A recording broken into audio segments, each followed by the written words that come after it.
have a PSA for all artists. Don't drop that album you're thinking about dropping. I know you've been getting songs together. I know you've been planning it in your head. It's going to be a work of art. I understand. But I'm here to tell you it's not time for you to drop an album.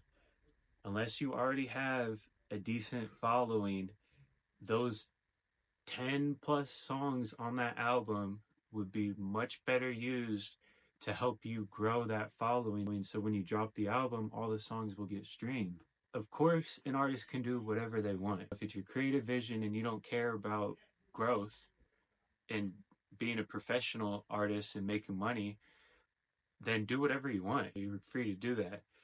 But what I've seen from my experience is people will get together an album, they'll drop it, and they'll wonder why the first 3 songs got a couple of streams, the 4th through 7th songs got way less streams, and then the last songs didn't get any streams. And it's because you're not triggering the Spotify algorithm the right way.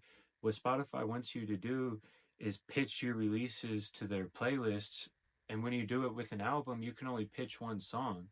That's why you see artists do singles building up to the album, so that they're really hitting the algorithm way more and driving up the numbers for each song before they just throw it all on an album. When artists drop those singles, you'll see that they're also, at the same time, you download the single, but really you're downloading the album. The single will be there, but all the rest of the songs will be grayed out. I'm sure you've seen that before. When you download that single, you're really downloading the album, and this counts as pre-sales and sales for the album. But when that first day hits, when the whole album is released, it already has a bunch of downloads and sales on it.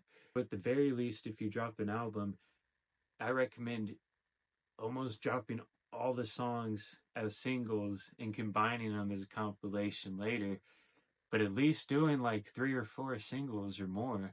The more singles, the better, because you're getting an opportunity to pitch it to the playlists and have each of those songs reach new people so that your whole project will be seen. When you work on an album, it's a long process for the artist, right? It takes a lot of time, it takes a lot of effort, and it's a lot of artists pour their heart into it. And when you see that album literally gets 1 or 2 streams, it can be very discouraging.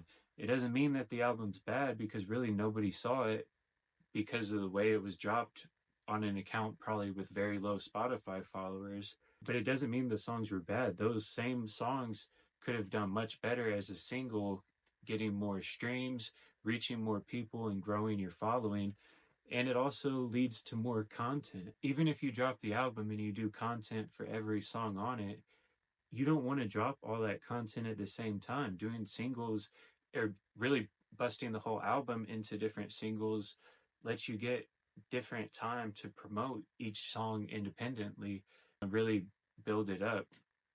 And like I said, you can always add it as a compilation later, so it'll still show up as an album, but when you drop it, you drop the 10 songs over 10 weeks instead of dropping the 10 songs in 1 week and then having it all fizzle out right away. You're giving yourself time to really promote and be seen and grow your content, which grows all your platforms, whether it's YouTube, Instagram, TikTok, Facebook, you name it.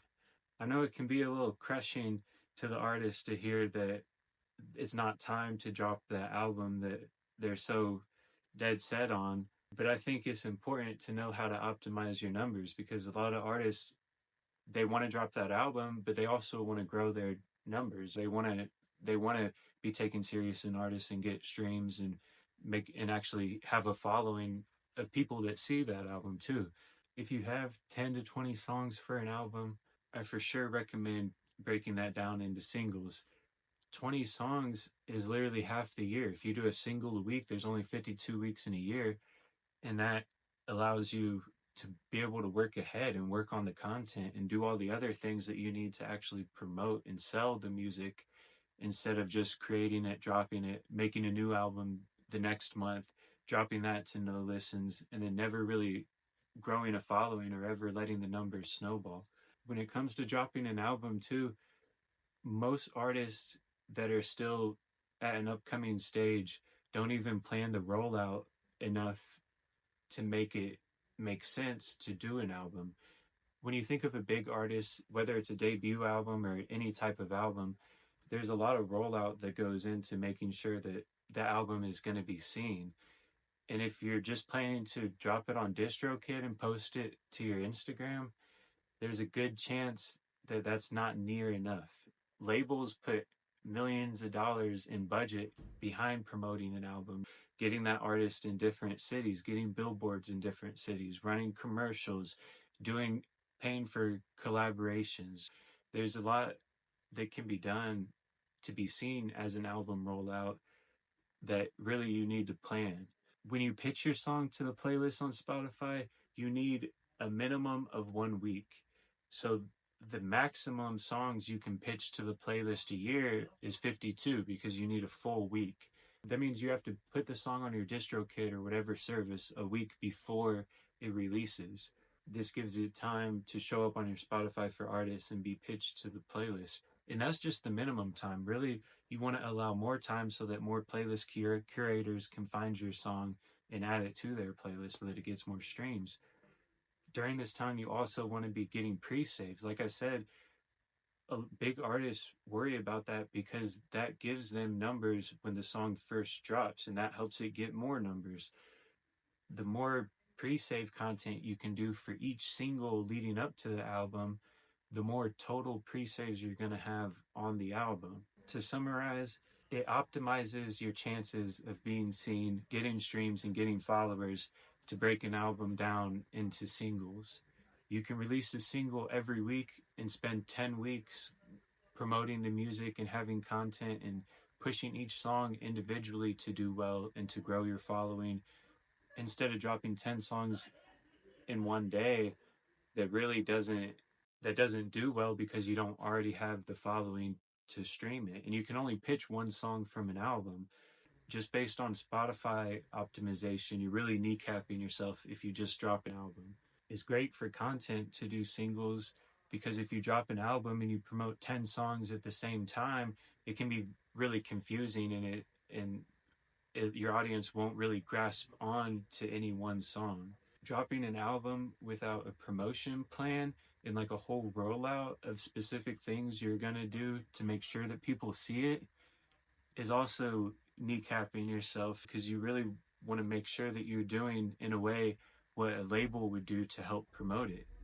It's not the end of the world for an artist to drop an album. I know it's creative and artists are free to do whatever they want.